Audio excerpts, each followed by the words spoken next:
موستنج قديم طبعا، هي مش الأصلية ولكن هي شبيهة إلينور اللي طلعت بالفيلم يعني نيكولاس كيج.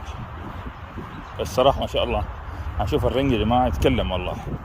شوف الرنج يتكلم، شوف الجمال، شوف مؤخرة السيارة رائعة جدا جدا جدا جدا جدا. شيلبي كوبرا، احنا مفتقدين هالاشكال هاي، اشكال وحشية.